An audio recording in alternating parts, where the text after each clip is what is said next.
Oh yeah. All right, let's get back into this bad boy.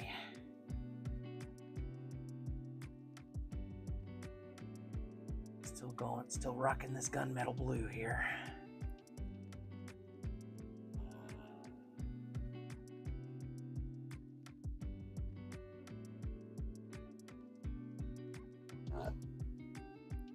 As you can see from the paint pots, it's day 3 of brush painting blue. This should be the last of it though. Then I'll do the chrome, then I'll do the touch-ups, then I'll seal everything.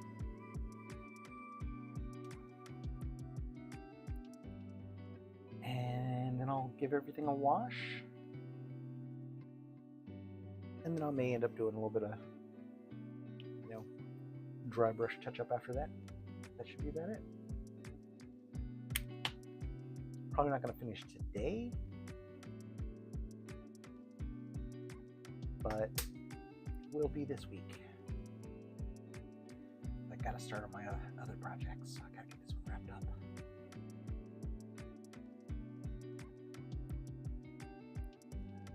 My back is still hurting from earlier in the week, so I'm not going to do my drywall project. I think if I wait till after Thanksgiving, I'll do it.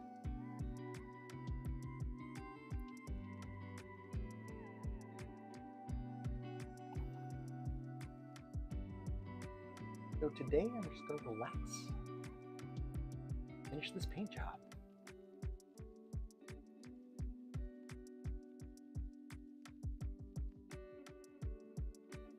All right, you big bastard. How much of this do I want to leave it, if any of it is chrome?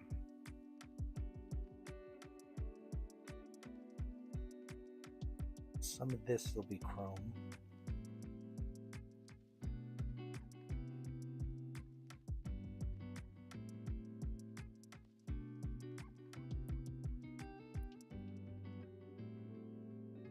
Just pick out some of these higher spots.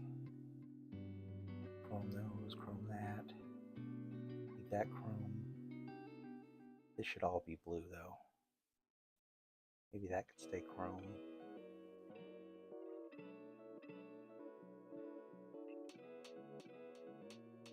Alright, I think I can see it. Sometimes you have to visualize, take a second to just...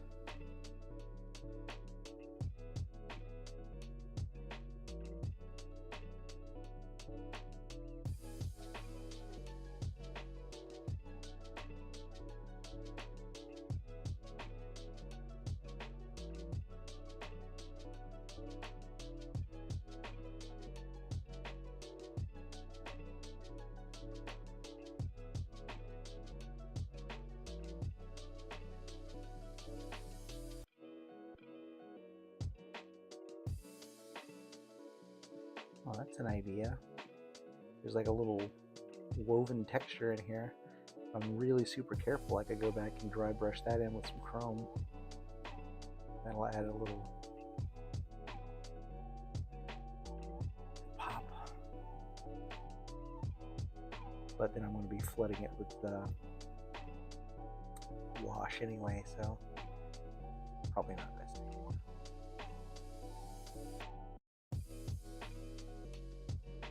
I want the wash to settle in those low spots. I want it to be dark, not bright.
Oh, hey, thanks. Appreciate it.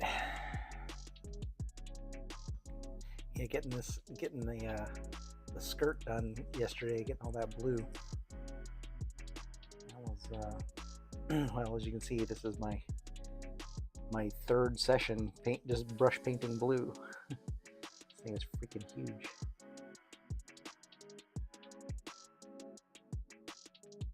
I'm starting to get a better idea what it's going to look like now, though. I can see it. I can see more of it in my brain. That's always the hardest part. Like once I get it, like once I see it, I can lock in and make it happen.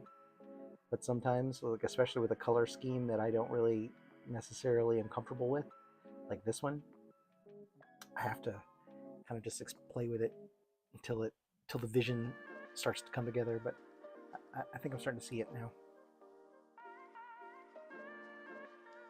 That sounded very pretentious. I don't mean it like like that, but just saying that like it's just how I see things.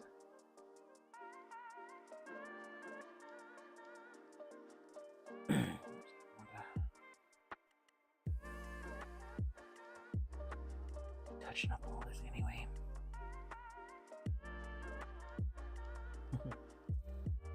Sometimes it's instantaneous, you know, like sometimes I look at a model and I can just see all the colors and textures and wash. I could just see it all in place, and it's like I don't even have to question it. I just start doing it. But like I said, with a color scheme that I'm not necessarily comfortable with, and all these little details and stuff, like it feels weird to have such, you know, I don't know, the way these colors come together just seems odd. But it was probably like a comic book decision, you know, like a business decision. They had ink for so much, and they had to use it, or you know, like that's how I think that's how the Hulk ended up being green, was because they couldn't afford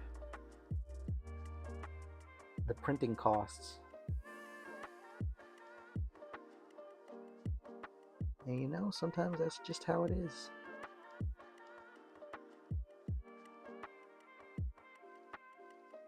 Because I wonder how Galactus ended up with this color palette. Yeah, it's definitely weird. But now that I'm looking at it, like it's just off camera, but like when you see it kind of all together, you know, like and this is still just blocked in. I'm gonna go in when I add the little chrome, when I add some chrome details and stuff. It's gonna look nice. And then once I put the wash over it, the wash is gonna tie it all together because it's gonna knock everything down, and it's gonna bring out all these little scratches and detail, like all this little texture in here. The wash will settle into all that, and so now I can see it. You know, it's like I can look at this and go, okay, that's actually gonna look pretty good.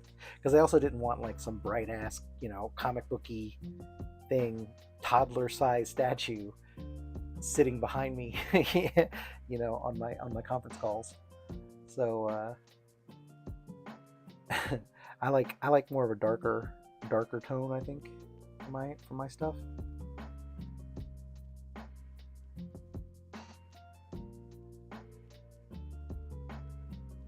And that is ultimately why I got into this hobby. I was looking at the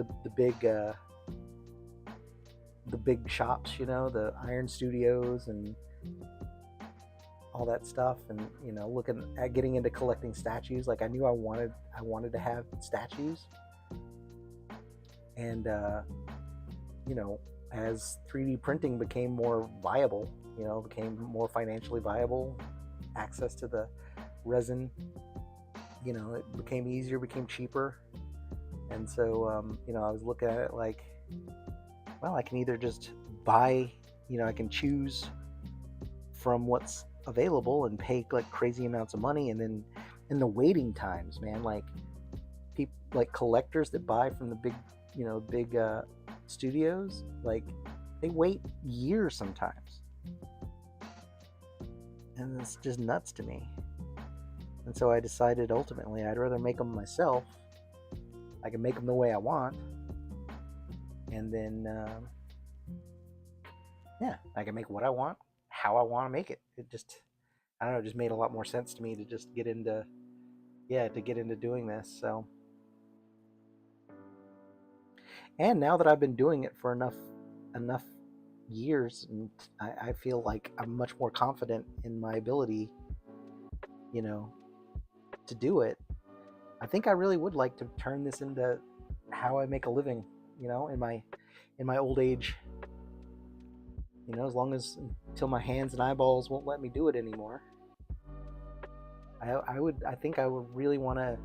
I want to invest energy and effort into making this something that I do for a daily, you know, a job.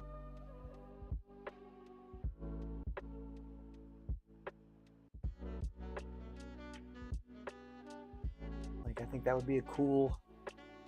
I feel like that would be a cool way to ride out the rest of my days, you know?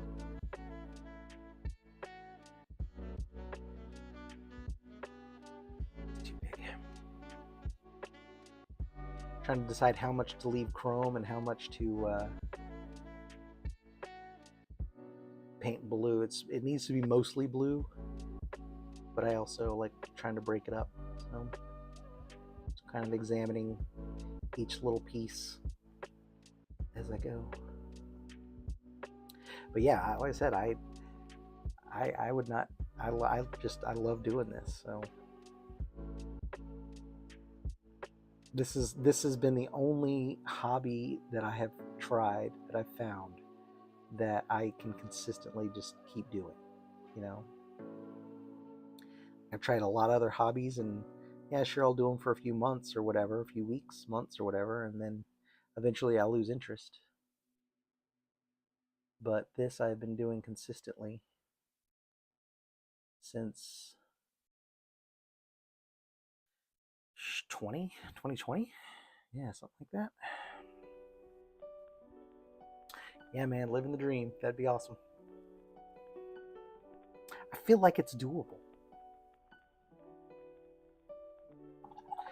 Like, I don't feel like it's like this pie in the sky thing, you know what I mean? Like, I feel like it is tangible. It is a goal within reach.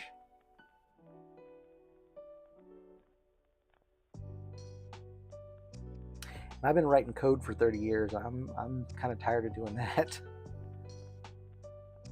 With AI coming in, you know, nobody's going to be writing code soon anyway, so probably a good time to just start to get out of it. Just go do something physical, go do something else.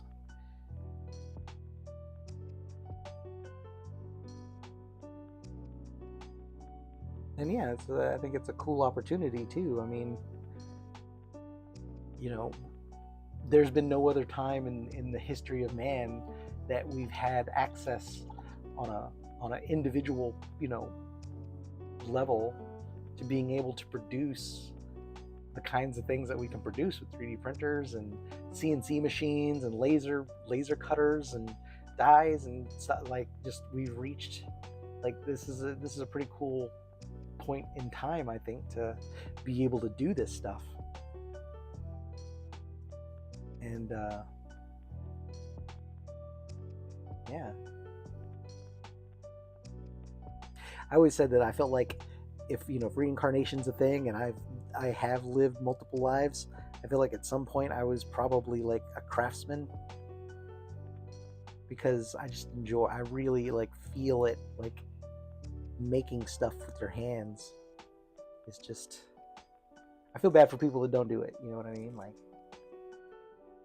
when I'm not rambling like a, when I'm not jabbering like a monkey in a tree, I'm usually just sitting here with my brain just kind of focused on what I'm doing, and it's very meditative. It's very calming. I feel like the world could use more of that.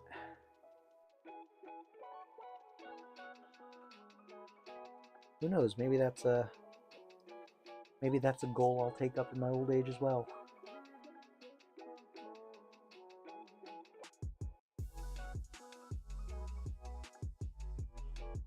Spread the joys of learning to do shit with your hands.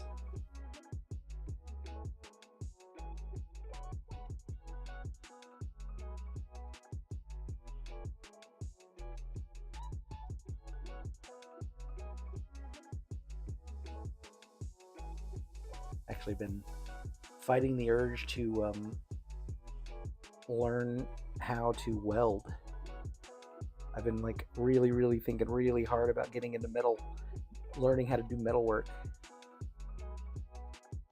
Because there's a couple things in my brain that like I've pushed to the back, but they are things that I want to produce.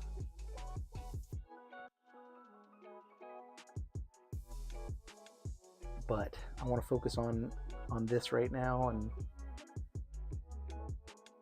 so I can't allow myself to be distracted with yet another task or another skill to build. I can't open up that skill tree. I can't open up that skill tree just yet. I'm still working on this one. That's what life's supposed to be about, right?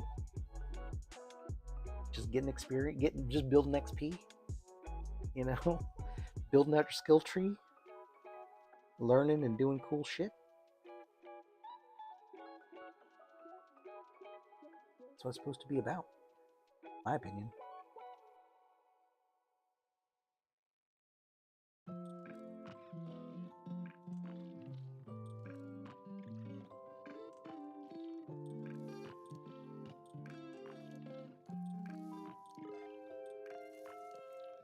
Alright, this, I can't tell if this is too wet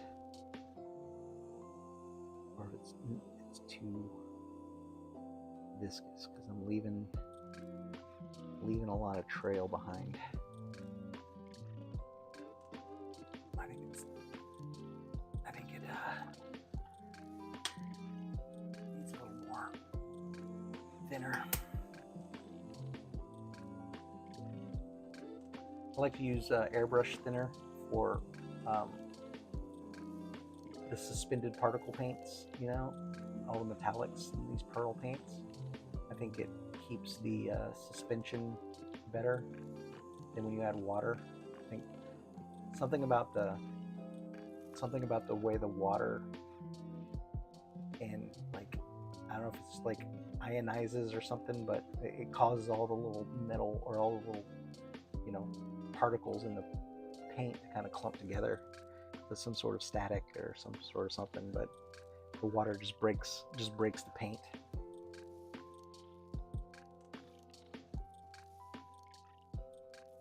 Of course, that just means I run through my airbrush thinner a lot faster, which kind of sucks. And I only use it for the suspension paints. Like I said, I usually for the solid colors I'll just use water. It's not separating anything in there, and they're water based anyway. So when I need to thin just regular paints that I typically go with.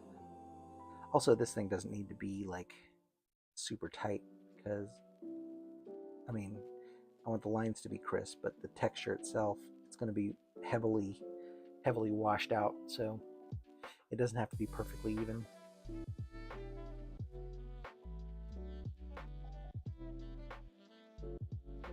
Oh wait, now it's too thin.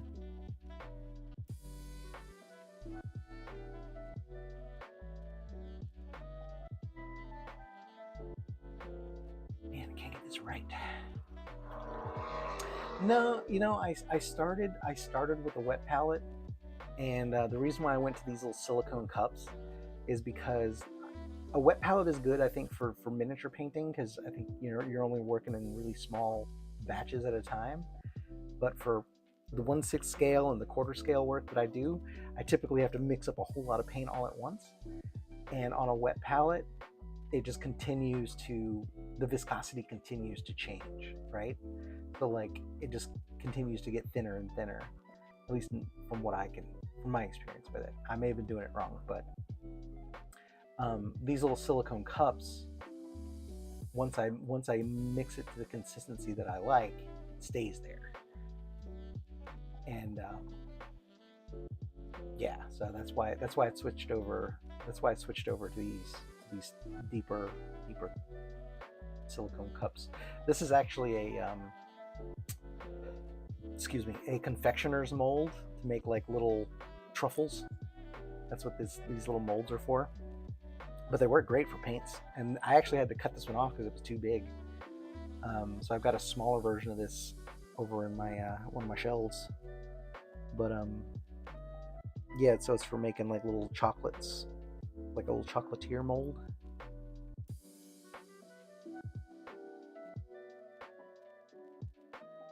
But yeah, I like how it works a little bit better.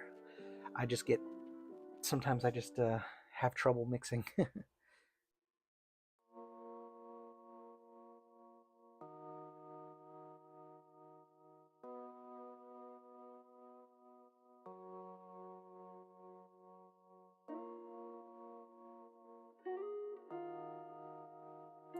Still thin.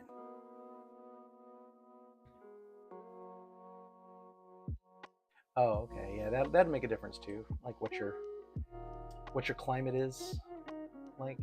I'm pretty well, we've had a weird warm streak this last week. It's actually, I had to turn my AC back on. It was like 75 degrees in the house the other night. I was like, I can't sleep. You know, that kind of heat. I ended up having to turn the AC back on, which sucks for wintertime, you know.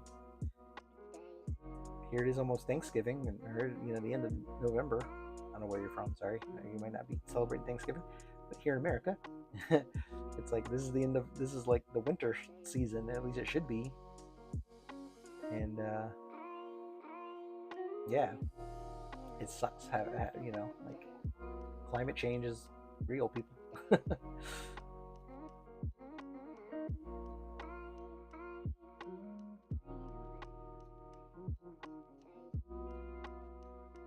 It's one of the things I do like about my new M7 printer is that it has a built-in vat heater, so it keeps an optimal temperature on my resin. Which it used to be, and now that since I have it all ventilated, I have the vent going out to the outside. Basically, my resin cabinet is affected by the outside temperatures when the fan isn't on. Pulling warm air through, so I definitely have some like temperature influence coming from the outside. So yeah, the heated vat is really nice for that printing in the wintertime. This is my first winter with it. Yeah, I just bought it a few months ago. Actually, it wasn't even a month ago, was it? Something like that. I used this Galactus as the first model that I printed using the EM7. So it was recent, but yeah, so far it's been great. And it's super fast, like it's stupid fast. I was skeptical, like honestly, I was skeptical about the whole speed claims that they were making on the website, but it is true. Can confirm.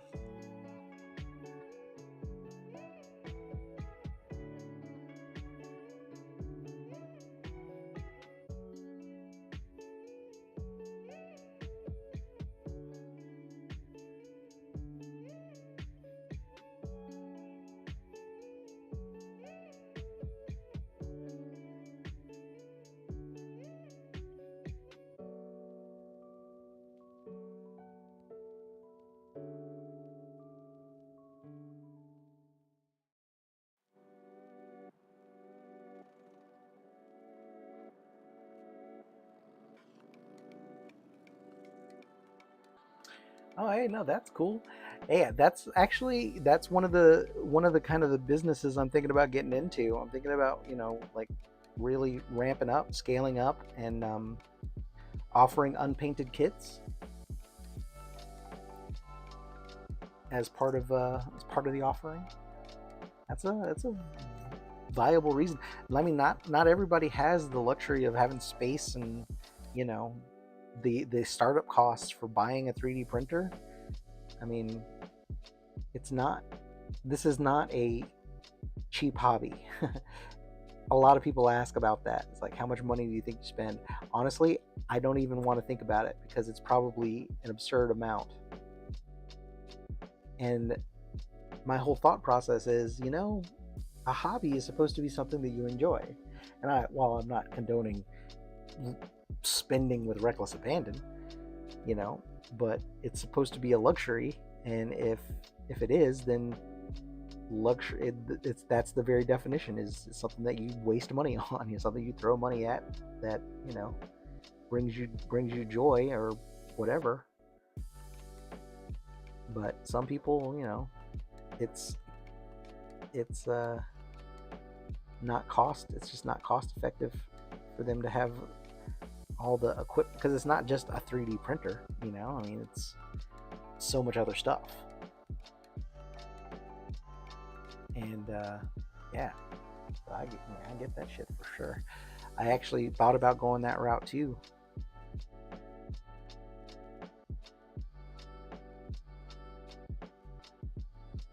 There's a little lip here.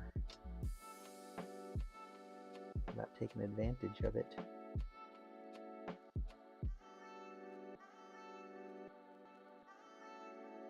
I'll leave these little insets chrome. The deep parts. I'm gonna break it up a little bit. And they gave me a nice dividing line. Separate the materials. I like that. Yeah, that looks nice. We're gonna let that ride. Right? That's my thought. That's my thought exactly. It's not a problem. If as long as you're not like cutting into your bills, or you're making your ends meet, then fucking go for it. You're only alive once. As I've gotten older, I used to say that just kind of glibly, but I'm realizing now as I get older how real actually precious time is. And finding balance between what you have to do versus what you just enjoy doing. I mean, it's a trick. There's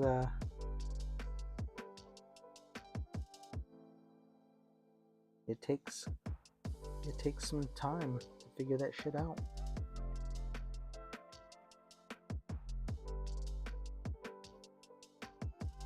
Most people never do, to be honest. Not their own, not their fault. So many people just trying to survive, When you're just trying to survive, you don't get to think about the bigger picture of things. And I have been fortunate enough to find myself in a position where I do have the luxury of this hobby.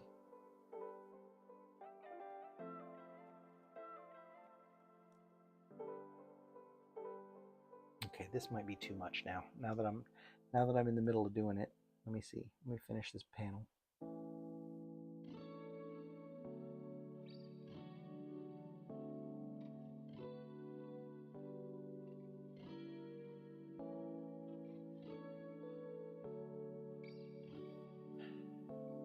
Do I like that? Sorry, I know that got a whole lot of reflectivity happening here on camera. Let me turn this light down a little bit. Yeah, I mean, learning about the printing side of it. I mean, that takes a while. That does takes a whole lot of failed prints to figure stuff out, and a whole lot of time. But you never know till you just get in there and give it a try. All right, now I am feeling like that might be too much.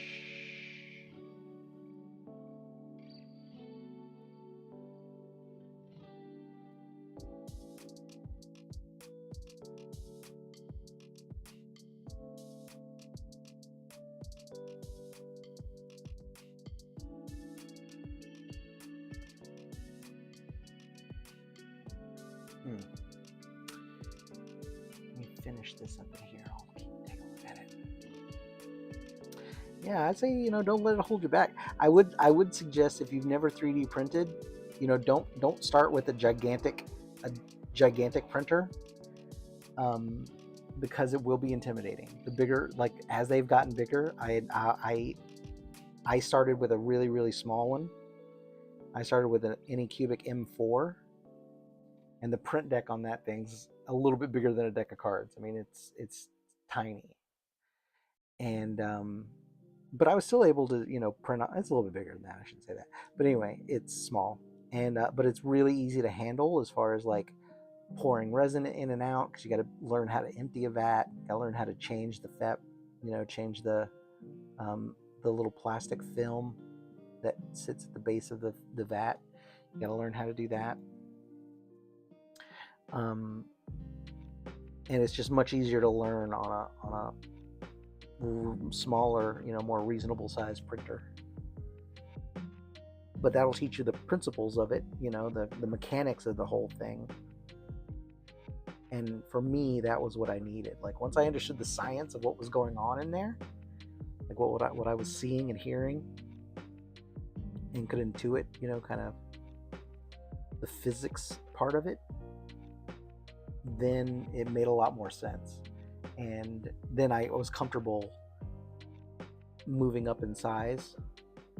I think the next printer I got was an Anycubic 10 Mono X. Yeah, that's what it was. It's like, why is there an X stuck in my head? It was a Mono X. That's like a medium-sized printer. And then once that one I had trouble with, actually. That was a poor design on their part, because it was too big for the screw for the rails that they put on it. So I had a lot of like wobble. I fought with that thing for a long time. So I got some decent prints out of it, but couldn't do anything really big. But then as my skill level improved, and as I yearned to do larger and larger statues, I finally started getting. Now I'm at the real big boys. Now I'm at basically the biggest retail printer that you can get until you get to like crazy sizes. But I mean, like this whole torso was one print.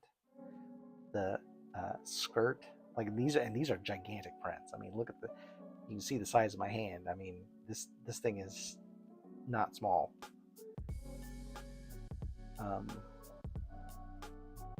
So yeah, now I'm at the bigger printers, and it's loads of fun.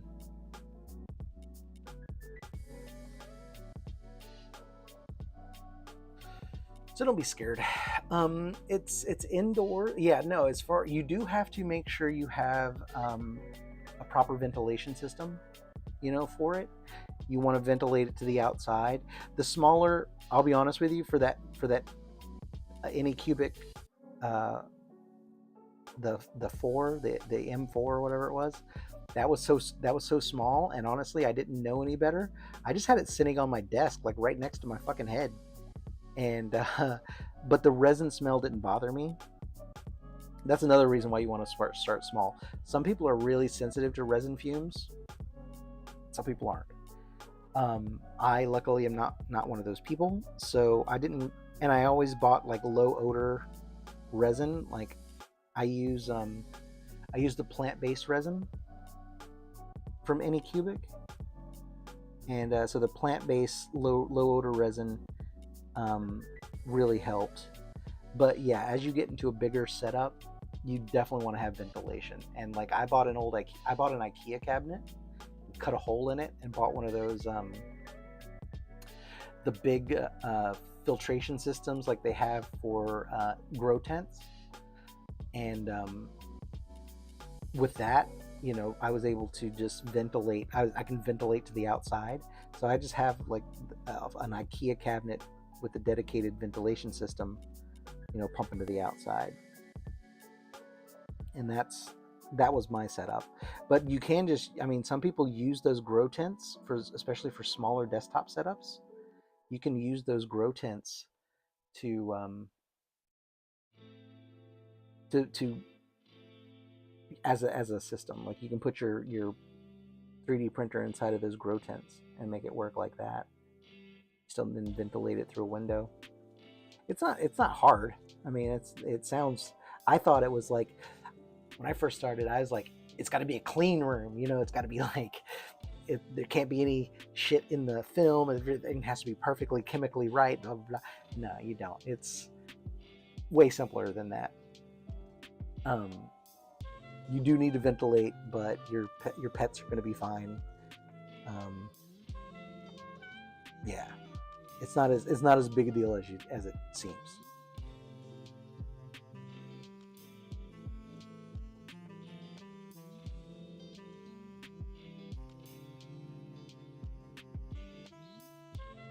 That was it for me too. It's like once I was comfortable, you have to get comfortable handling the resin.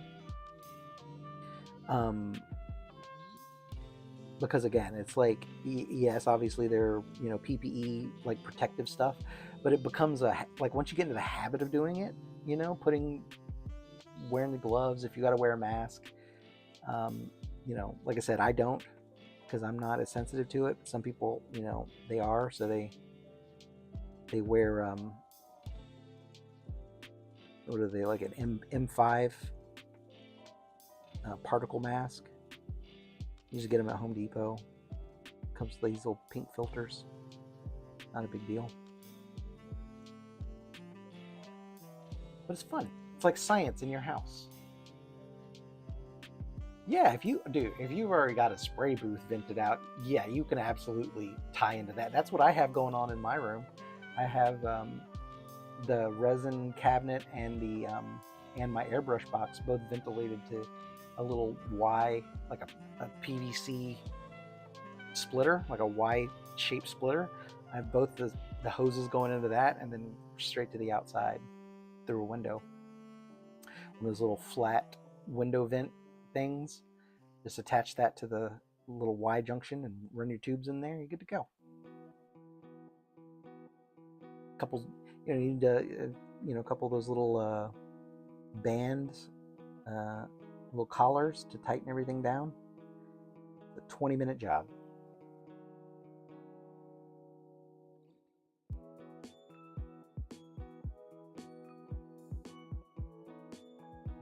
All right, I don't think I'm going to paint these little sections here and take a break and see if I like it or not.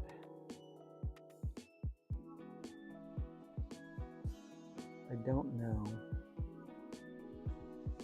if I want this much chrome exposed. Oops, I gotta tidy that up. Just give me a general. This is just to give me a general idea for it.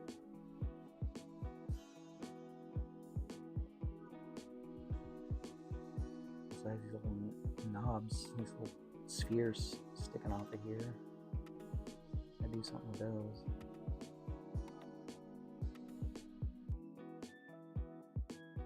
Could leave those chrome.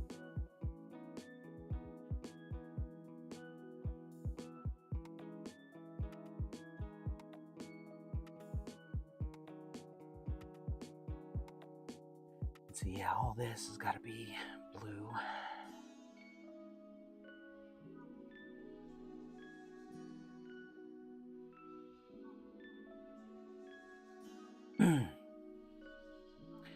But yeah, if you, I mean, as you're getting stuff set up, if you have any questions, feel free to drop me a DM.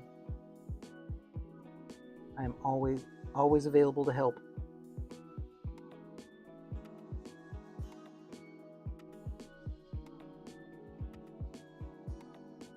All right. That all's got to be blue.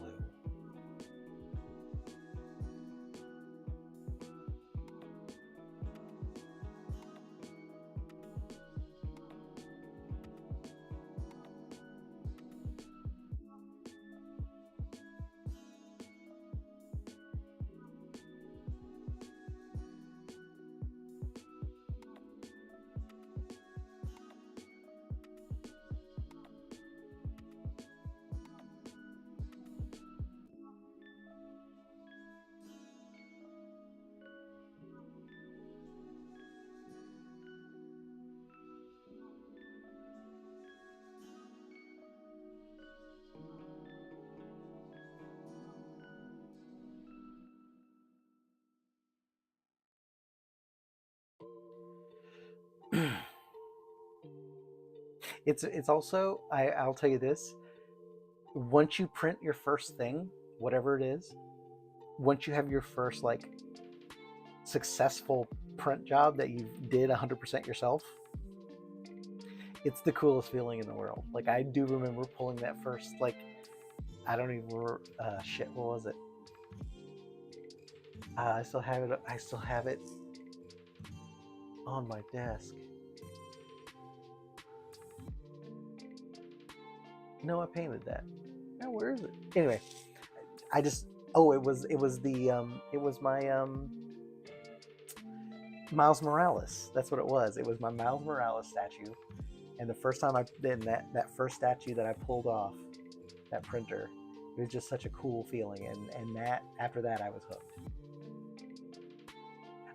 I mean, I could do on the print process. I don't feel like, I don't know. There are plenty of other resources on the YouTube for that. You know, there are plenty of other guys that like really get into it, and those are the ones that I learned from.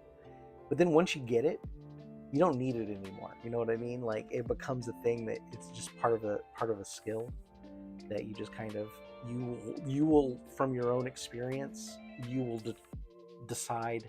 Man, this thing's big. You'll start to work out your own kind of workflow, and it definitely becomes like a personal thing. Like the way I do stuff is not the way a lot of the other guys do stuff, but it has to do with your, like you said, like your temperatures and things like that. The other physical conditions that may be in play. Everybody's solution is different. I can't look at this thing and keep it on camera. I'm sorry, because it's freaking huge. But I'm starting to see now.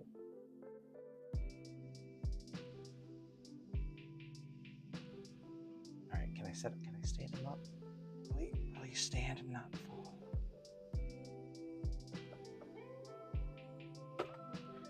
Should have put magnets in this guy. He's too loose. Holy crap, he's big. That looks awesome. All right, do I want it? No, I don't want that. It's too much texture.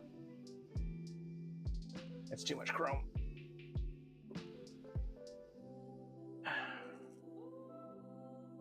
That part's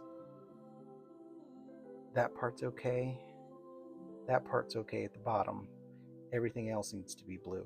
I'll leave that chrome and the little knobs. I'll leave those knobs chrome, and I'll leave that lowest platform chrome. Everything else has got to be blue though, because it's just too much. I'm going to take a quick health and safety break though. I need some water. Be right back.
All right, back to it.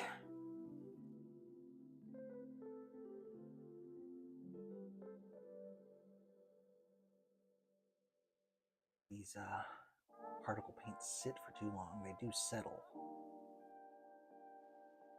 So gotta make sure to keep that stirred up.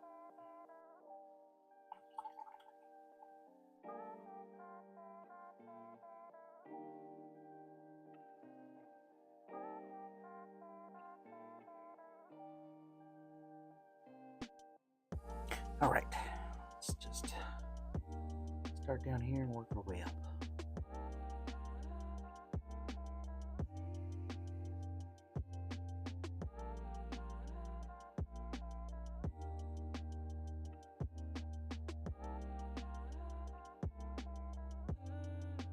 Like trying to be accurate to the source material, but at the same time, I'm not the hugest fan of this crazy color scheme.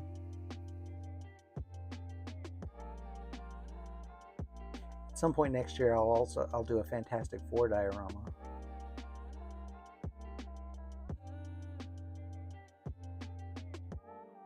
I know that'll be happening.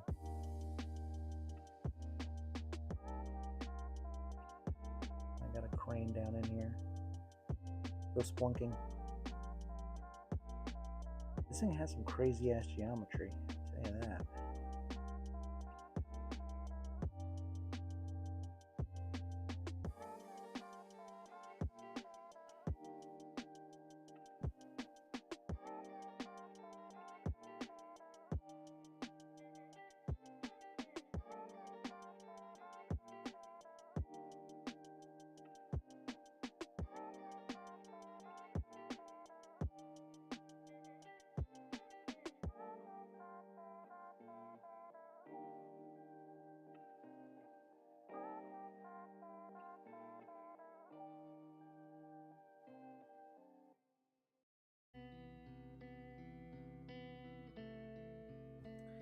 I do enjoy a nice quiet Sunday.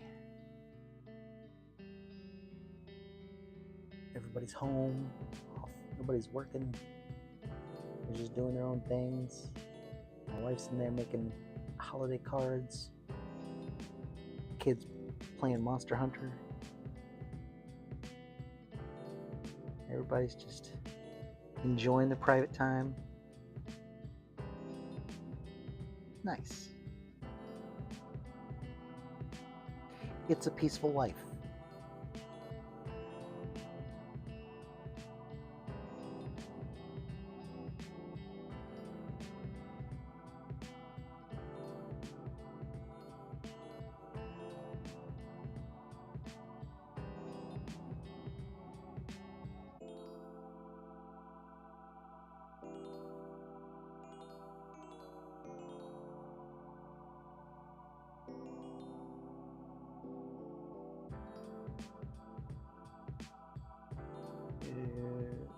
You do like a Patreon where you drop statues every month? No, I'm not. I don't know how I want to do my my streaming. You know, like if I do decide to like really monetize this hobby and change it over to a job. I mean, I know that would be the smart play.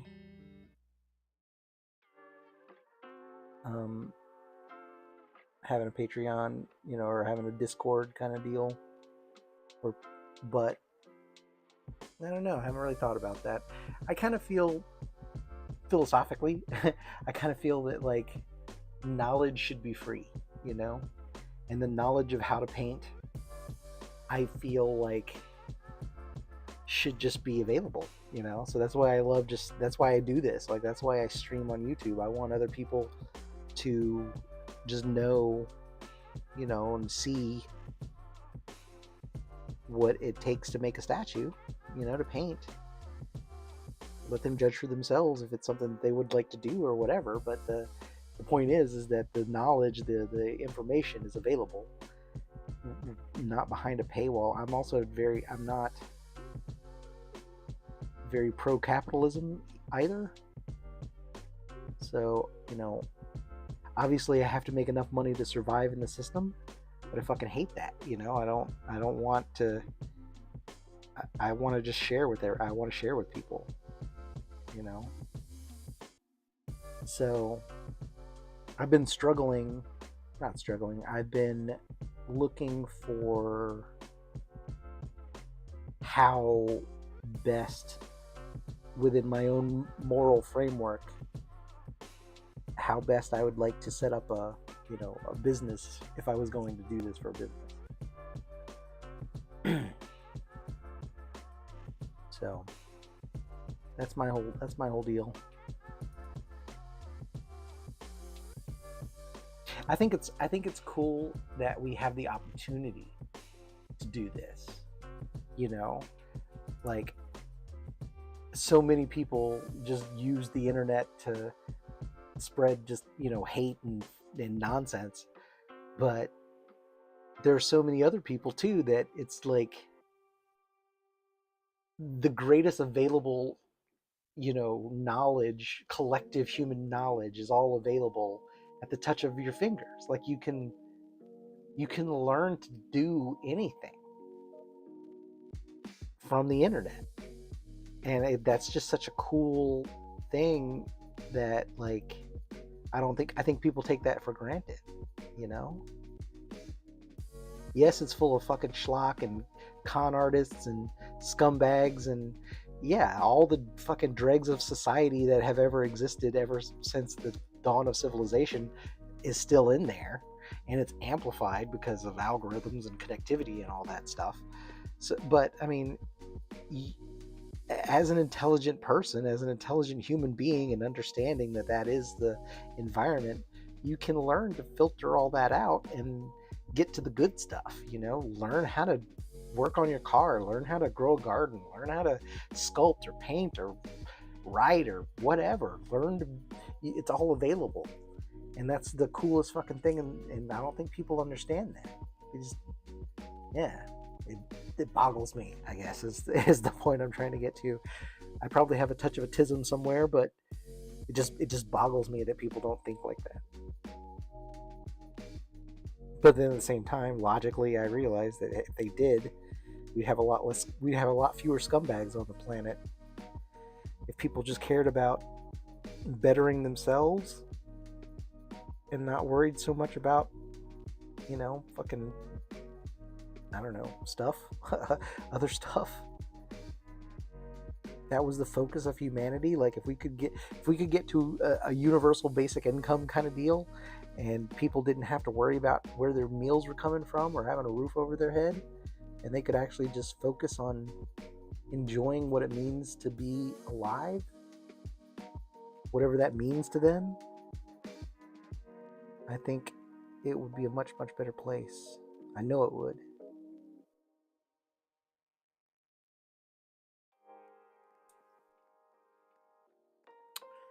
But I'm just going to be here on my little YouTube channel. I'm just going to be here on my little YouTube channel, painting my little plastic people while the apocalypse fucking happens.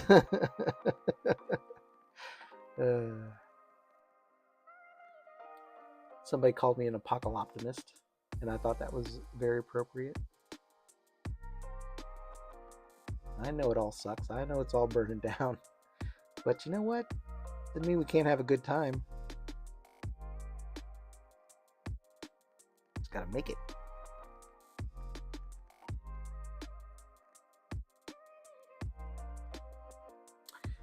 Yeah, I fully expect to be living off the grid in a cabin somewhere in the, out in the middle of nowhere at some point in my life. I can't handle it. It's too much.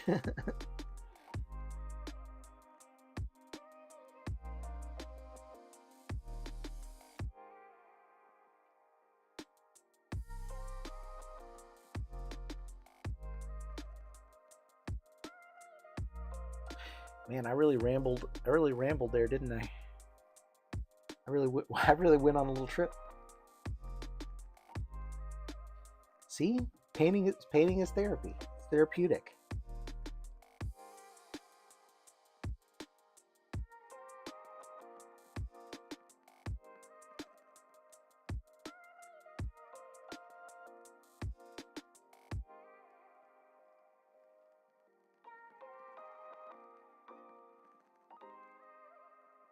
All right, yeah, I'm much happier with that.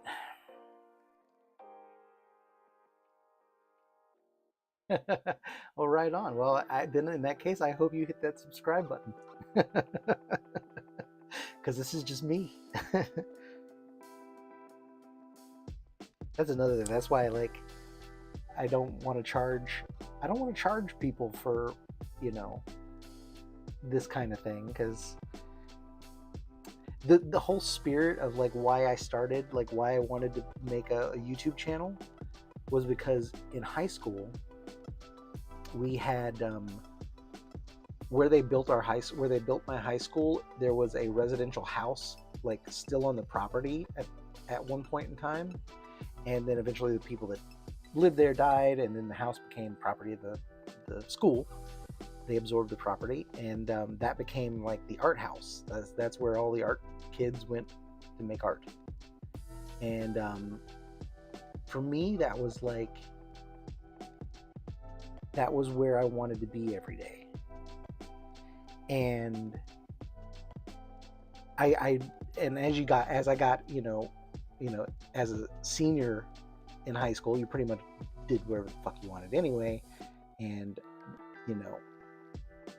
as long as you were just making art, the art teacher didn't care.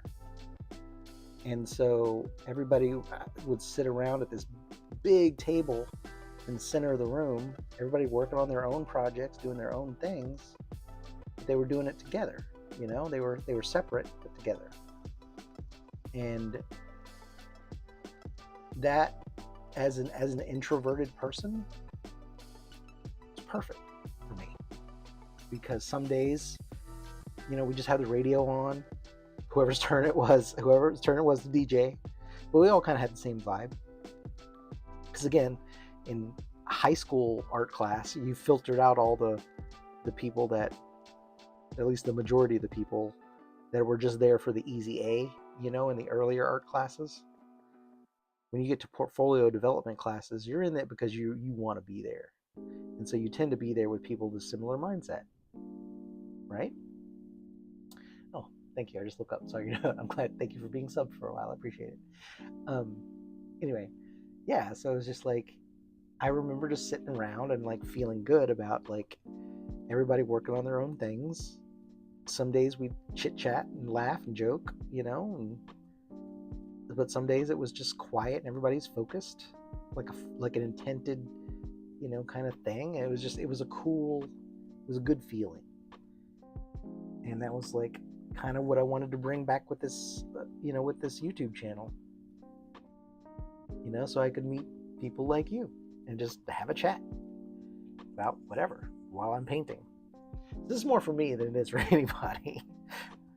And, but that's why I did it, and why I don't want to charge people for it, because I think that kills the spirit of it.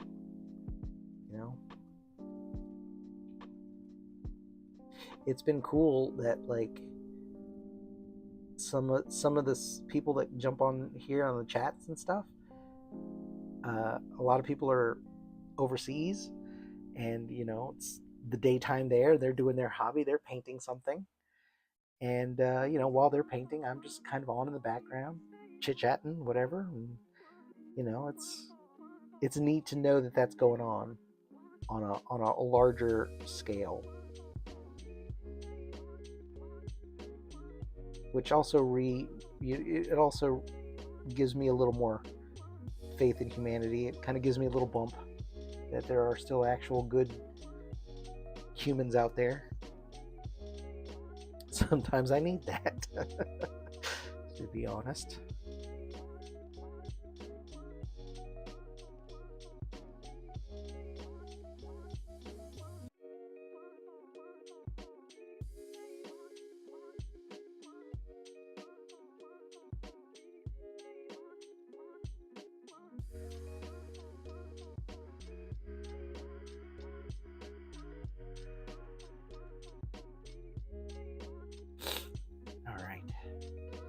Getting this done. It's starting to look like something.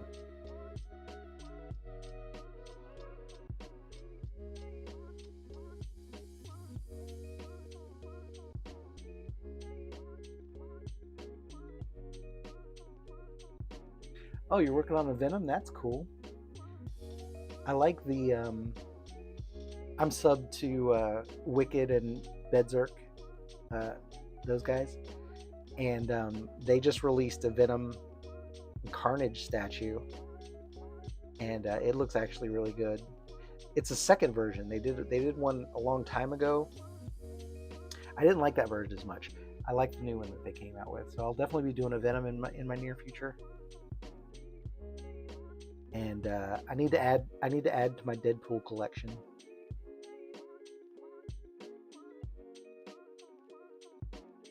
And since I did a Deadpool, and I did the Deadpool 2 diorama with Cable.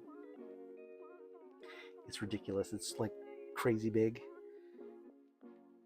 So I don't think I'm going to do any combo dioramas, but I do want to do the Wolverine and Lady Deadpool. I think I'll do them all as individual statues, though. I'm not going to do them in the diorama.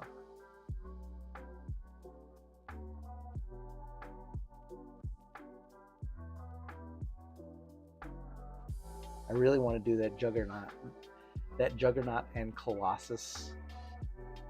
I really want to do that combo, especially now that I found that chrome. Check this out. I don't know. You can't really see it because it's kind of hidden. Look at that. I found this Revell chrome. It's so good. Like, the camera doesn't even do it justice. Like in real life, this thing it's crazy. Look, it's like a chrome hood ornament. It's fantastic. And so I'm just gonna keep it here so I can look at it. I don't want to set it down and break it. There we go. But yeah, it's got it's got mirror reflectivity. Like, you can see him reflecting off the board. It's crazy. And so now that I found that chrome, I want to do a Colossus with that chrome, and I want to do a full-size Silver Surfer. Those are high up on my list. Now that I have that, I've been looking for that chrome for years. Like, I shit you not, I have a rack of chrome, of medals, of stuff that I bought from Green Stuff World, from Vallejo, from Citadel. Like, I've tried so many different brands of chrome, model chrome. Until I found that, I was starting to lose hope. That is so good. What, Fusion Firm Chrome? All right, I'll check that out. I'm always, hey, if there's something better than that, I'll try it. Because so far, that's the top that I've found. But I believe in, I would love to be wrong, as I have said in the past. Because that just means I win. I win something else. But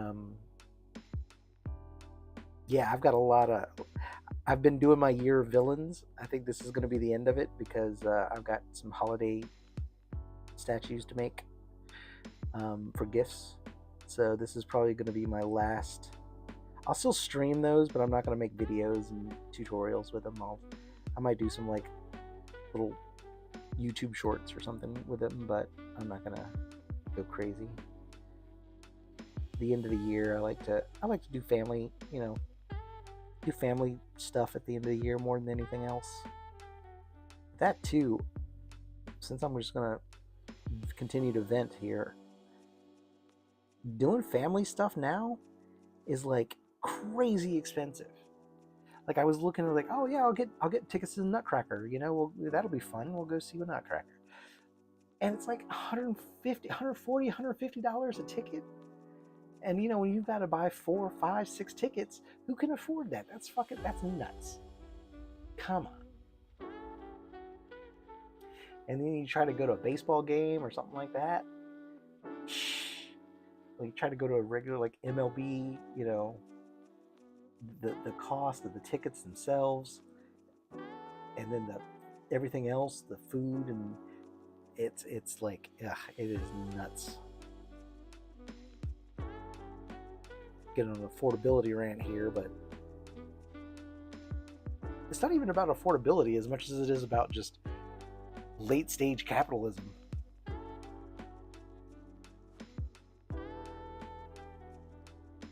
So, and I started looking, anyway, point of the story is, trying to look more local now, and I have found a few. I did find a more community level Nutcracker ballet that I'm thinking about taking them to. It's like an hour drive though, so it's kind of like, I don't know if I want to deal with that. A little too far. But same time, it's just an hour in the car. We'll be chit-chatting and listening to Christmas music, and so maybe I'll take that into consideration. Come up with some fun like car games, Christmas themed car games that we can play.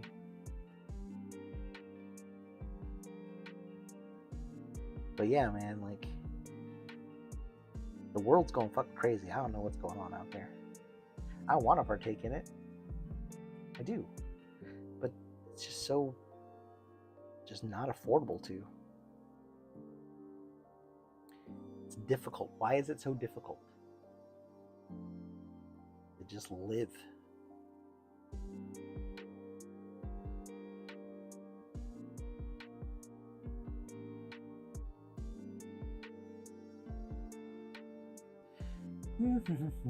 Sorry, I'm gonna stop talking about that now.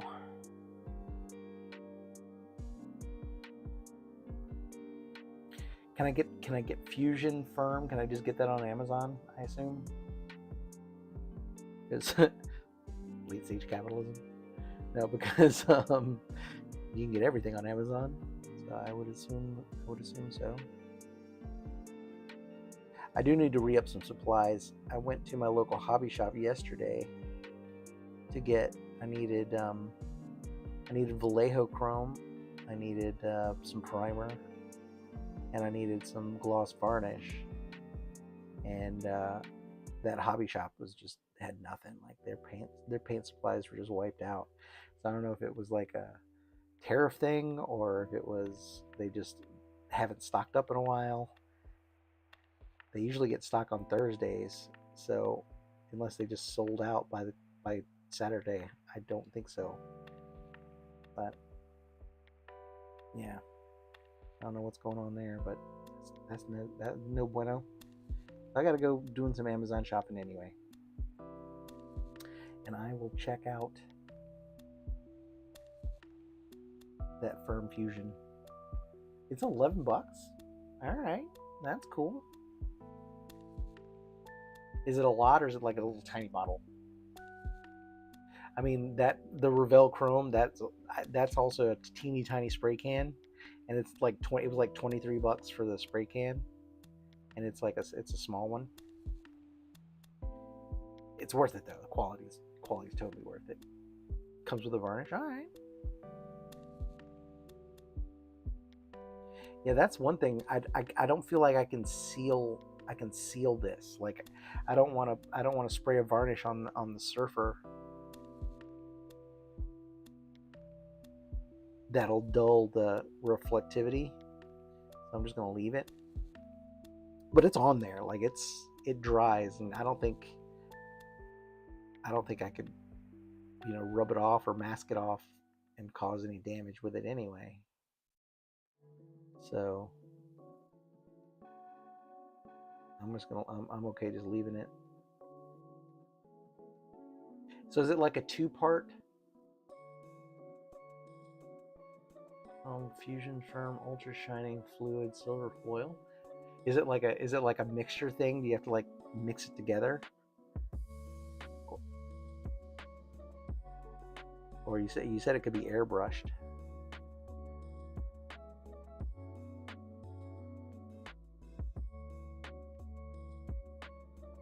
I'm gonna leave that bead of chrome running up through there though. I have to go back and second coat this.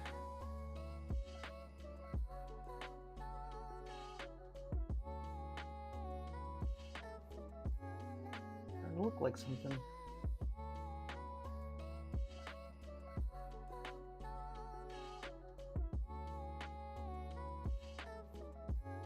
Yeah, I'll check that out. Thanks for the tip.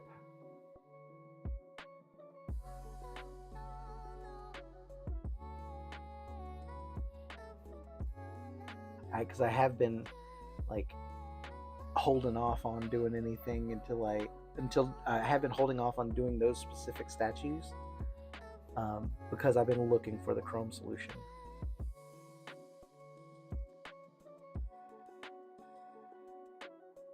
Especially for the big guy, the big Silver Surfer. That's actually going to be pretty rad looking. All right, like I said, I'll give that a shot.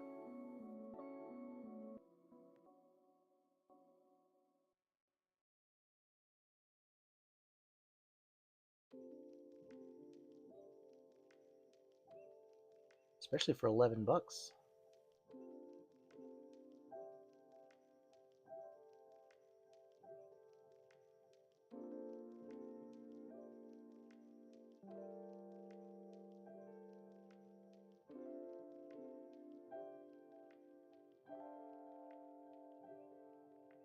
Oh wait, I started painting all that blue down there. Oh well, fuck it. Just noticed that. I don't want to paint this under part.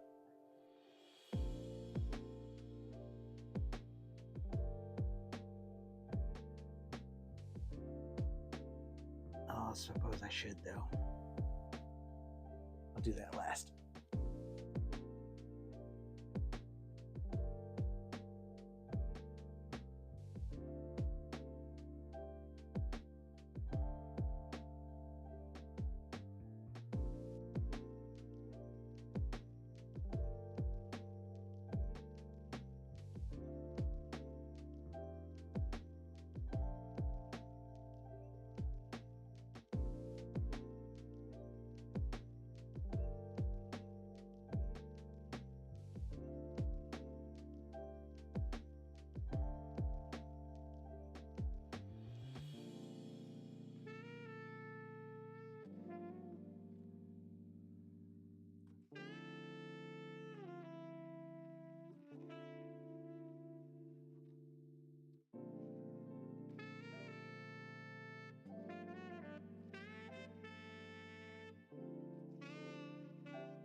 All right, I'm back.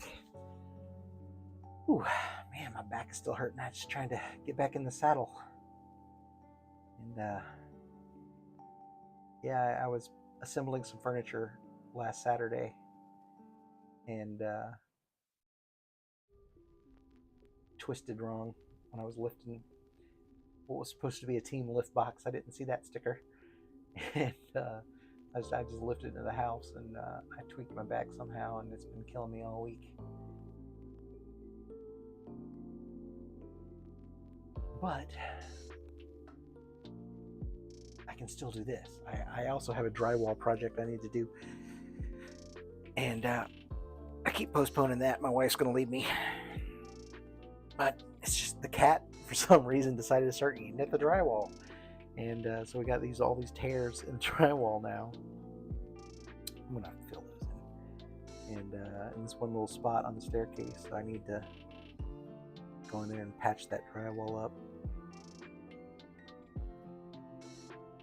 But if I do that, then I have to paint it, and if I have to paint that wall, it's in there's a vaulted entryway, and it's like 20 feet. So I'll have to go get a ladder so I can get up there and mask and paint. It's one of those things, it's like I don't want to do it until I can go ham on it, you know? And I have a plan to do that whole entryway.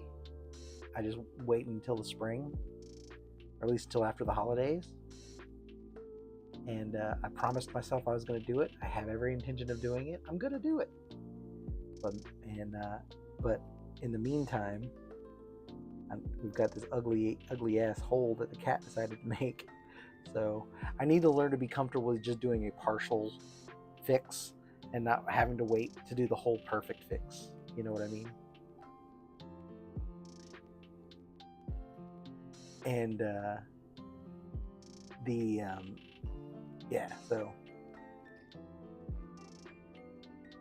I'm gonna pivot to that at some point in the near future. But for today, it's nice to just be able to paint,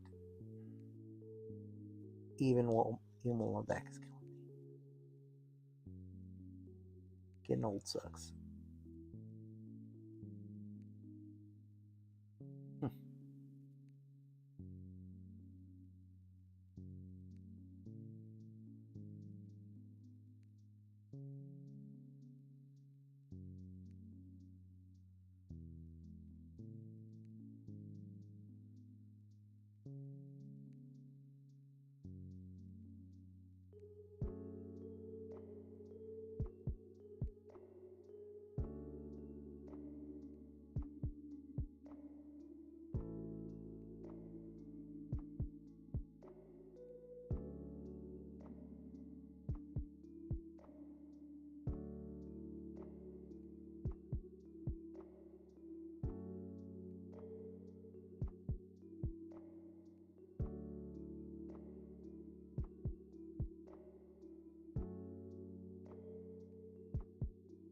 A little lip right there, can't quite see it.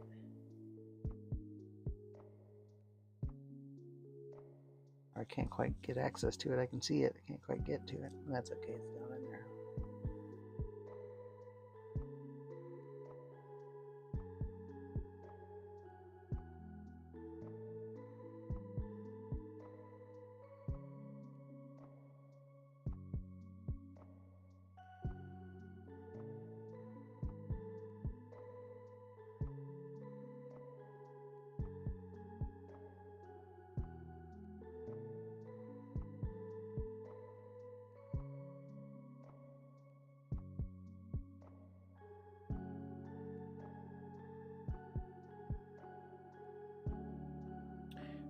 He's got all these little random tubes on his arms and stuff. I think I'm gonna do those in chrome.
hair.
Oh yeah, I decided to paint all that in, didn't I? Alright, let's just go ahead and fill that in then. Well, if I do that,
some more paint here.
Can't grab this thing anymore. Alright. Speed this up. Yeah, no, I don't want to airbrush it.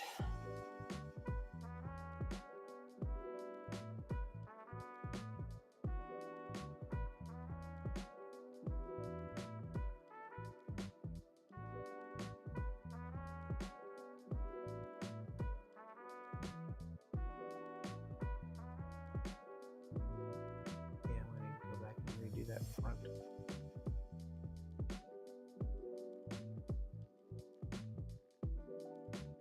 And that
did I put in there? More than I thought, I guess.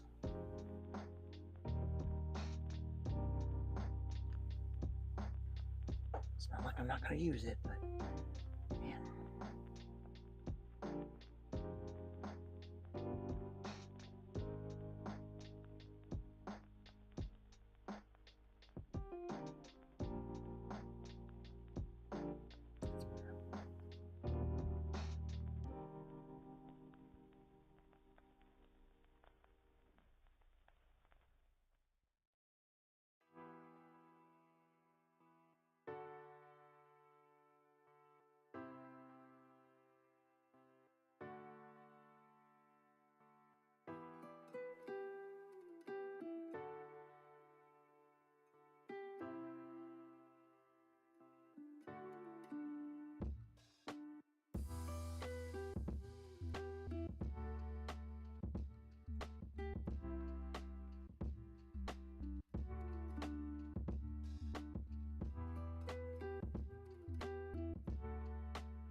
chunk. I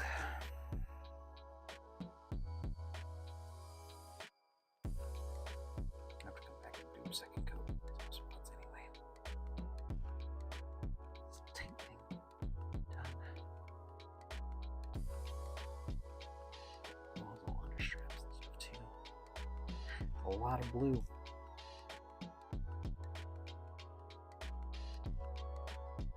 Speed this up.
too big for this.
that's just the purple reflecting off.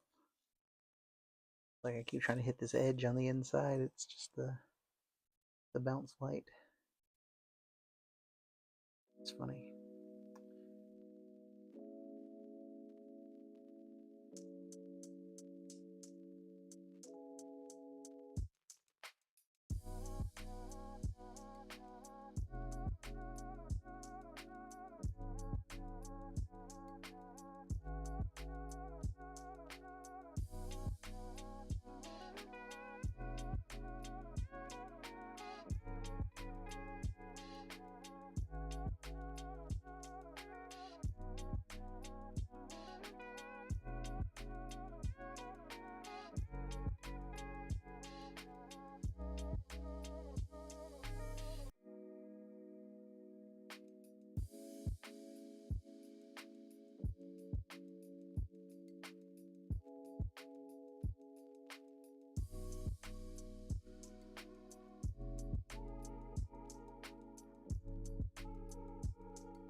Starting a little hungry, actually.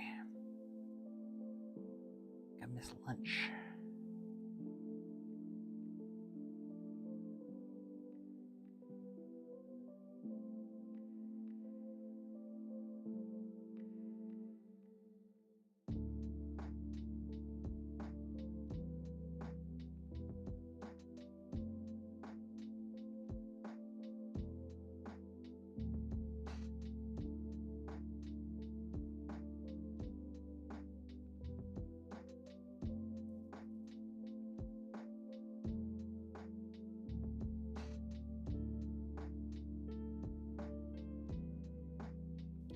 A lot of texture in this surface. I have to kind of work it down in there. Also going a little heavier than I usually go.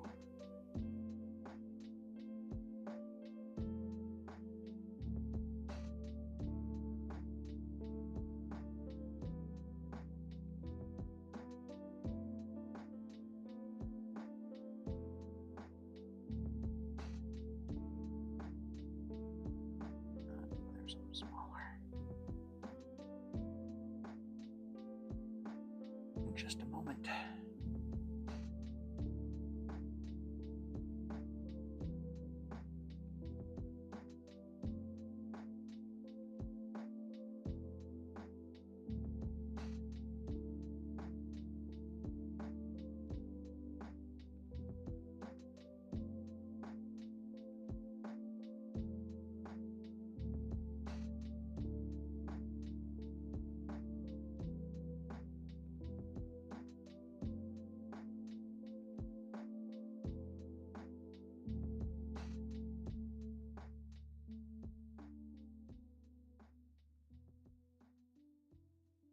Excuse me.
Oh, I did it again.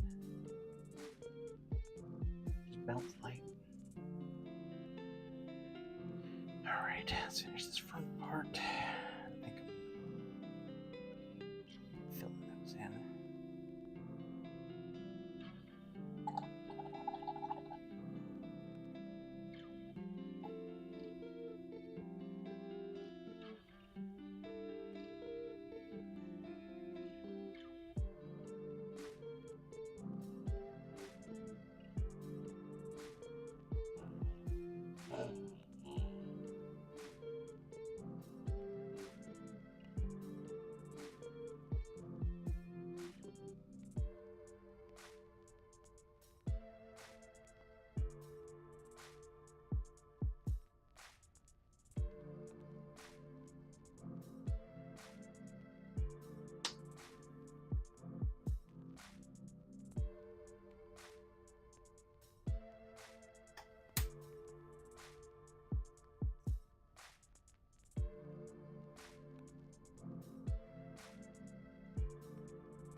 Right on.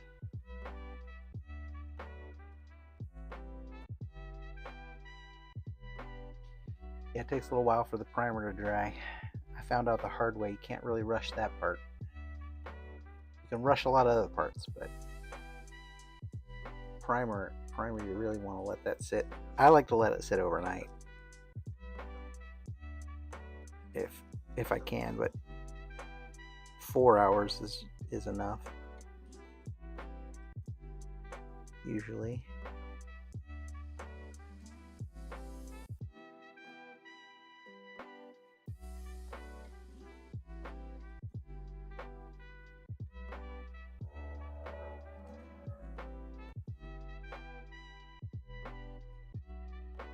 A lot of motorcycles going past my house today. Kind of makes me wish I hadn't sold my motorcycle. Good riding day today.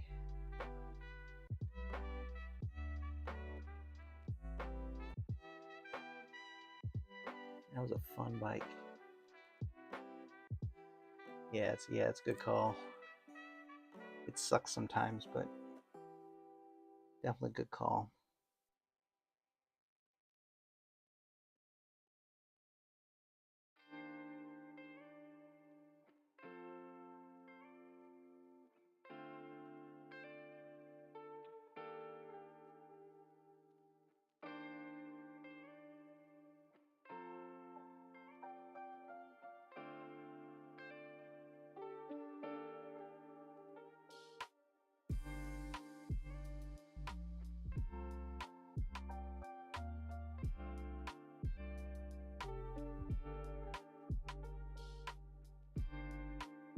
Wait, going with a smaller brush.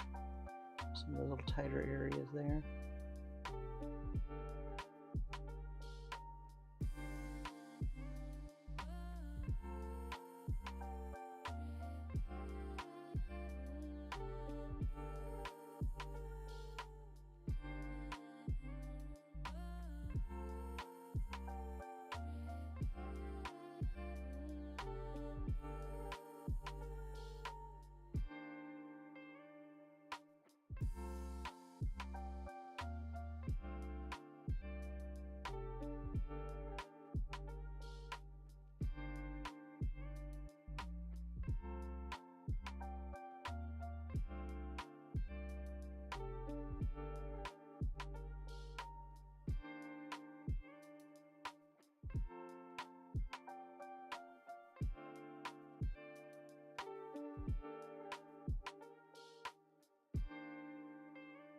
Have a Last Ronin statue. Oh yeah.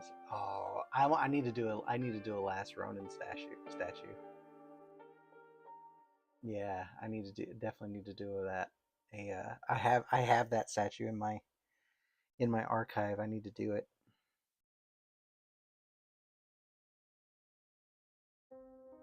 Are you gonna do is it the one with the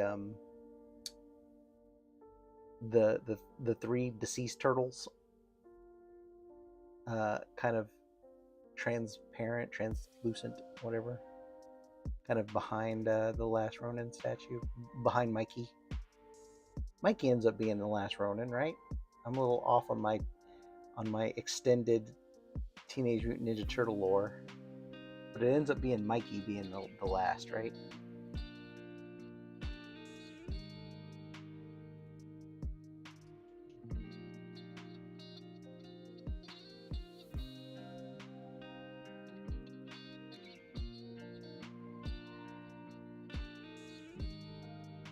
But yeah, I wanna do that statue at some point.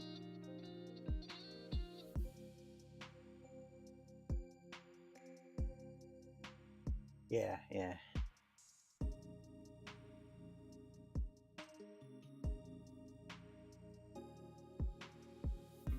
I gotta finish out my my Ninja Turtle collection too. I've got a splinter. I mean, I've got a shredder, and I've got a Bebop and Rocksteady I need to print, and I've got a shredder I need to print.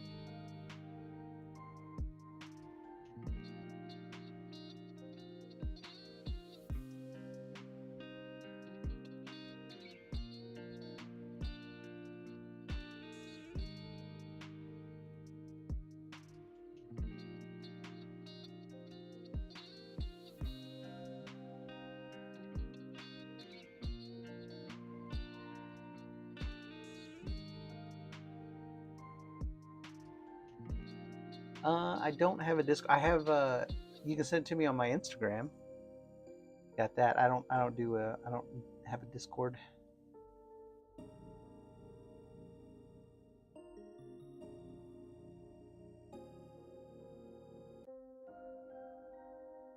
I just do Instagram and YouTube.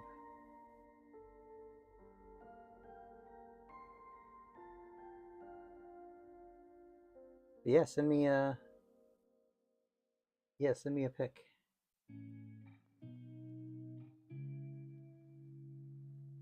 You know who did it? What studio did the model? I think LA Figures. I think LA Figures did the one with the ghosts. Oh, you don't have. Well, use it to my Gmail. Just Statue Forge a Gmail. If you want to do that.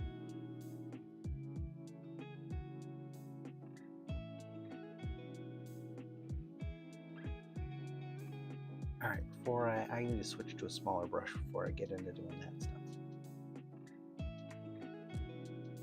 And before I get into doing that, top and the bottom, I need to take a quick break and see what my family wants to do about dinner. I know I'm not cooking, and I doubt my wife's gonna feel like cooking. She's been making holiday cards all day, so probably just have to hit up DoorDash.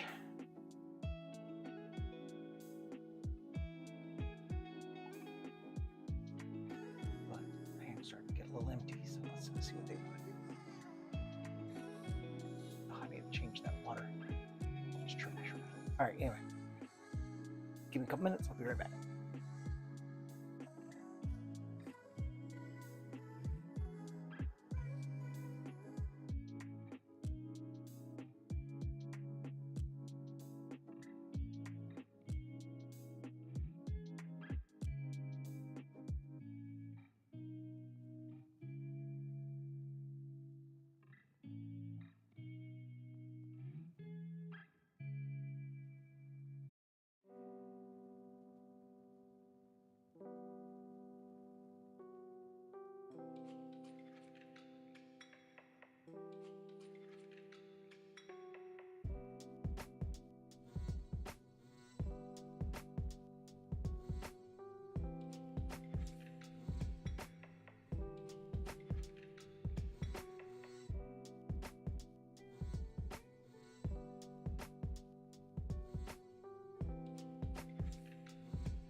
I am back, excuse me.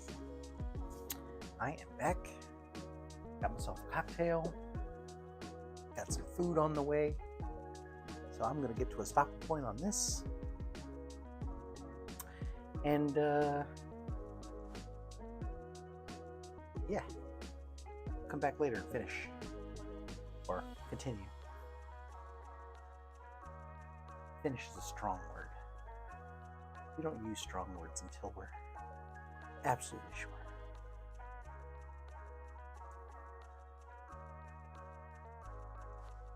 This doesn't really matter where I start.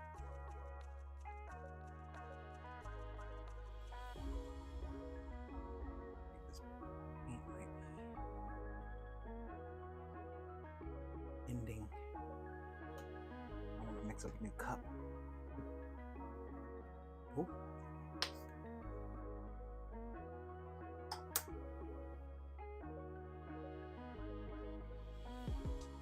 I don't usually use thinner for thinning the paints. It evaporates quicker than water, so it does kind of change consistency, especially if you leave it sit for a while. Yeah, man, thanks. Nice hanging out with you too. I'll be back online, hopefully in a couple hours. I really need to get this done because I got a little bit of a challenge for myself in the gift models that I'm working on. It's some monsters from Monster Hunter, and so they're like dinosaurs, kind of, reptile kind of skin stuff, and I've never done that before, so I don't know exactly how I'm gonna do it. I'll be on a bit of a learning curve for doing reptile skin. So I want to make sure I leave enough time. There should be plenty of time. 20 days or so. Should be plenty of time. But I also have to do I want to do a third statue. So I'm trying to squeeze 3 small statues in right after this one, right after Thanksgiving. So I gotta get this big bastard done.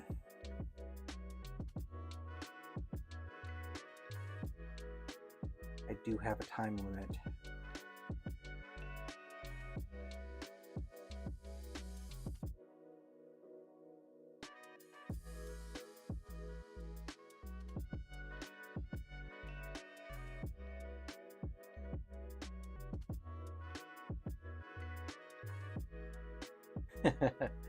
Oh man.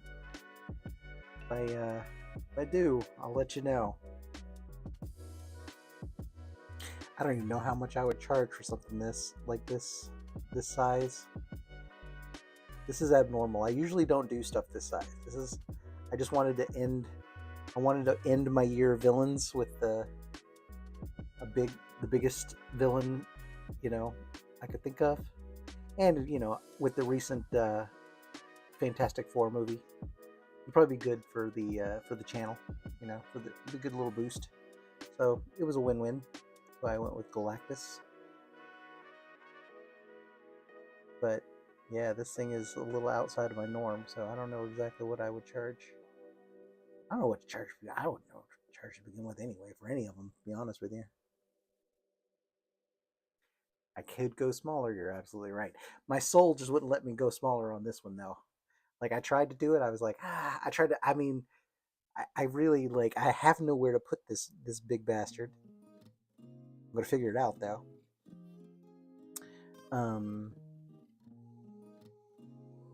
But I should have. I started to make them smaller, and I didn't knock them down. I was like, my heart just wouldn't let me do it. I was like, this one's got to be big. This one's got to have the presence.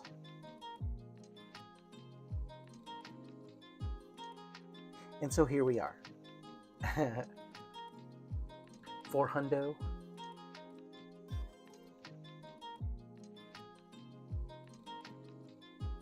Yeah, for something like, it's weird. I have been thinking about pricing, you know, for stuff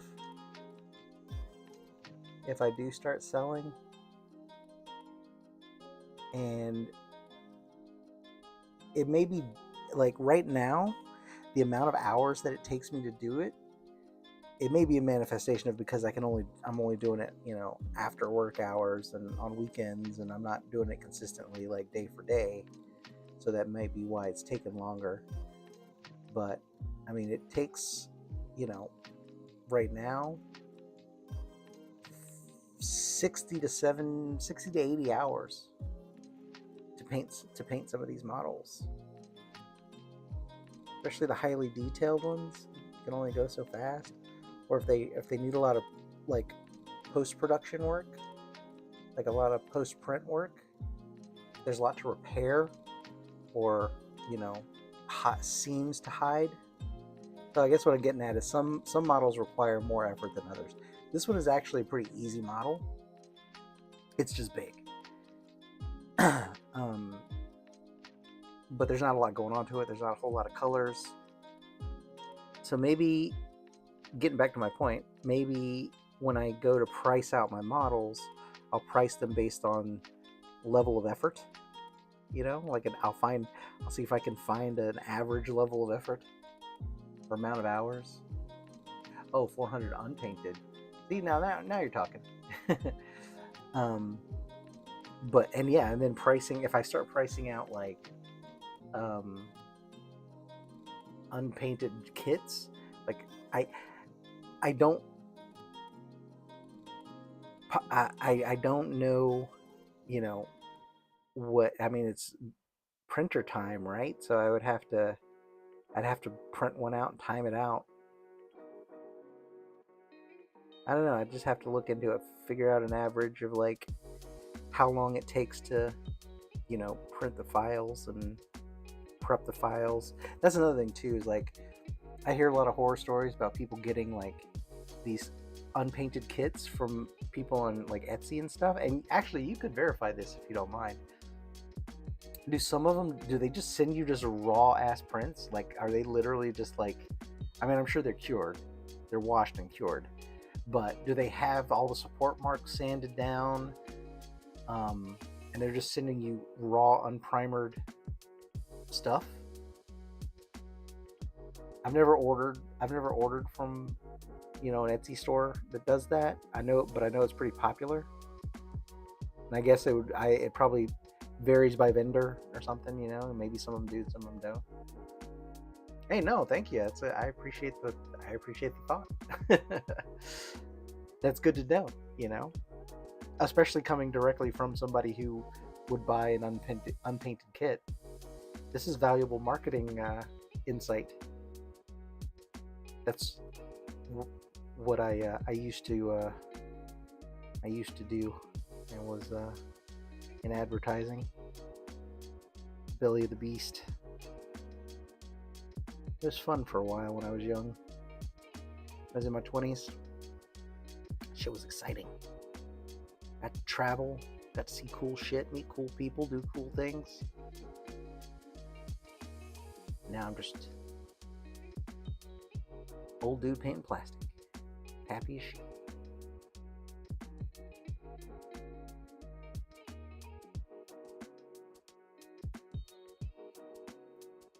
Some people do the processing, but most don't. So would you pay extra to have the processing done? Like my thought is like, I would want to send, some parts assembled, some parts not, based on how it would be easier to paint, and hiding seams. Like I'd want to send like the base as one big piece, right? Like I'd want to hide all the seams for you, and actually I'd like to primer it. Like I think I would want to send primered parts out. So how much would you pay? How much would you pay extra for having primered parts? And how much, like, and also magnetized? Like, I'll have a little upcharge to like magnetize parts. I mean, they're all keyed for whatever, but I think that could be a nice upgrade. you're planning on selling painted, it would be worth a lot more. Okay, you mean primered? Because I mean, I'm thinking about doing it all. I would do it all, obviously. My ideal situation would be I would have, you know, unpainted kits available,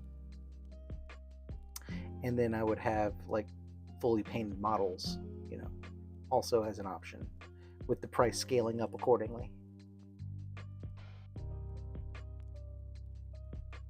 But I mean, taking the effort to assemble parts that need to be assembled, hiding seams, primering it. Like I've heard people getting parts that are like leaking resin, you know, from some of those like other places. I'm like, geez, that's no good. So I don't want to I don't want to be just like a print factory, you know. I want to, if I'm providing kits, I want to provide them a little more finished than just a raw thing.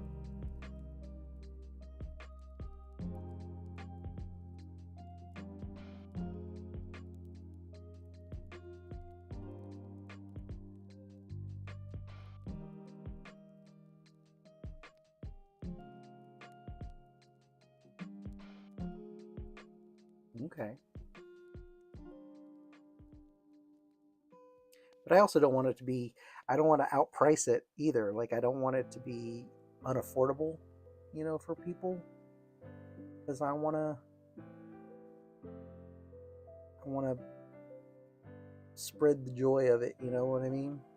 If I was independently wealthy, that's all I would do. I wouldn't charge, you know, hardly anything.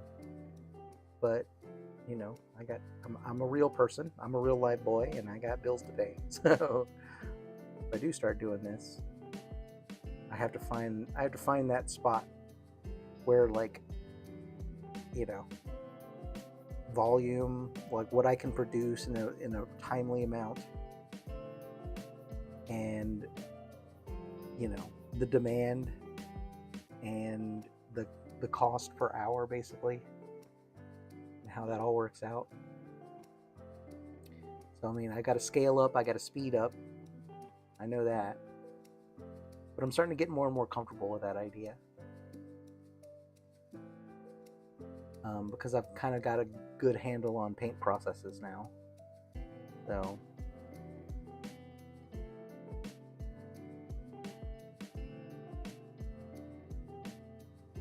all right. I'll, like I said, hit me up. Send me on my Gmail, StatueForge at Gmail, all lowercase, all one word. Shoot me an email. We'll stay in touch. And yeah, it's good to know. Like I said, it's something I'm working towards. I'm waiting. I feel like I just need to wait until I get to the point where I can devote full time, you know? Like right now, between just work and life and everything else, I can't throw everything at it. No, I appreciate you providing some pricing insight on from a consumer point of view, because that's my thing. Is like, I don't know what other people find reasonable. I know what I would find reasonable, because I know how long it takes to do this, you know, like I know the amount of effort and how much that's worth.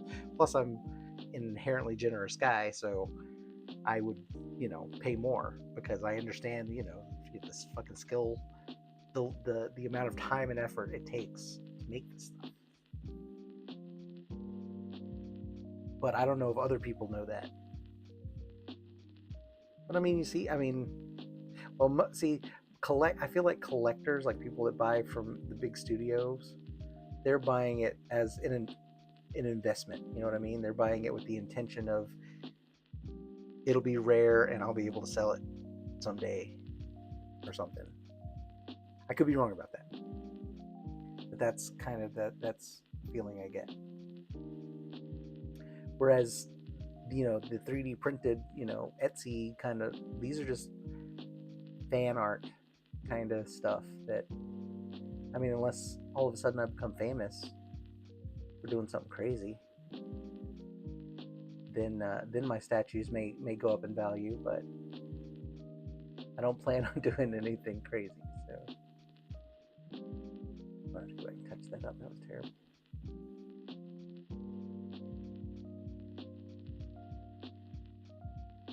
Yeah. Oh yeah. As I say, yeah. Yeah. See, I feel like there's a market. I feel like there are a lot more, people like you that are just like they enjoy the building and the painting process, but not necessarily the 3D printing process. Because the 3D printing process is a mess. I mean, it's chemicals, it's alcohol, it's a lot of just sanding and priming, like prepping the files, getting them, because they don't come out of the printer. People think they come out of the printer perfect, and they don't. It's just, you're gonna have failures. Like I had a couple failures on his finger and his other thing. You have to learn how to sculpt. You have to be able to get in there and replace these things that you're not gonna rerun a whole print, especially that big, just because part of a finger doesn't print. So that's part of the process too that I don't think a lot of people take into consideration.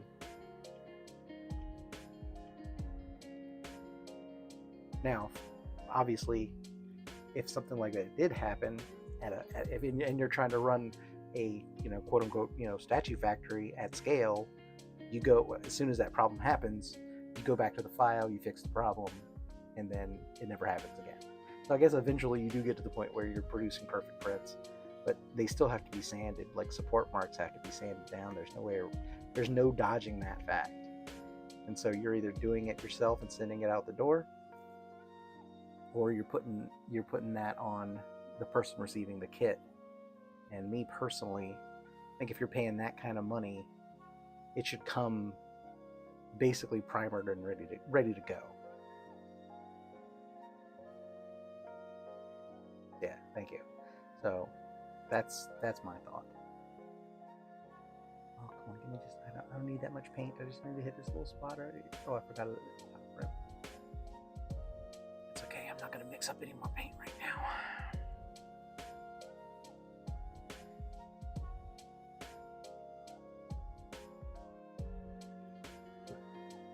Let me see how much time I have left on delivery. All right, it's starting to look like something.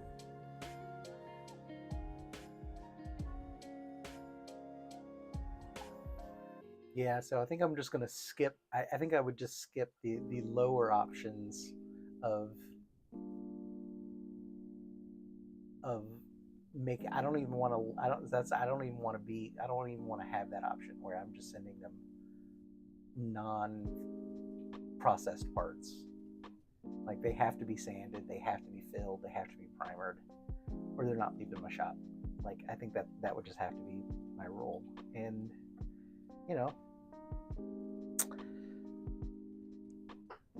there are other Etsy places that'll do it. So I would rather be I'd rather be seen as a premium option that costs a little bit more, because that makes it easier on me as far as like workload goes and being bombarded with stuff. Like I really have no idea how popular that this kind of thing would be. I have a strong suspicion it would probably be popular, and especially if I start promoting it. That's another thing too. If I really start treating it like a business, I'm gonna have ads. I'm gonna be pushing it. I'm probably gonna be going to shows and conventions and shit. Like I'll probably have set up booths and tables and that kind of thing. Like I'll figure out all of the logistics of, because that's part of the fun too. It's like I want to meet the customers, and I want to meet the people that are going to be buying my stuff or interested in buying the stuff. And so then that's something fun for me and the wife to do, as a business expense. You know what I'm saying? So yeah, I mean, like I said, I got some ideas. I got ideas. I'm just waiting for the time to strike. I feel like it's coming up though.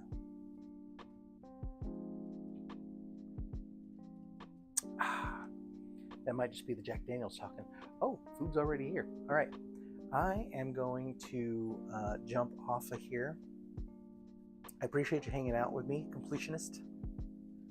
And like I said, I'll be back on hopefully in a couple hours. I'm gonna go grab a bite to eat and come back re-energized. Do some more of this painting.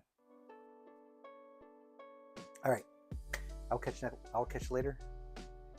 Take it easy.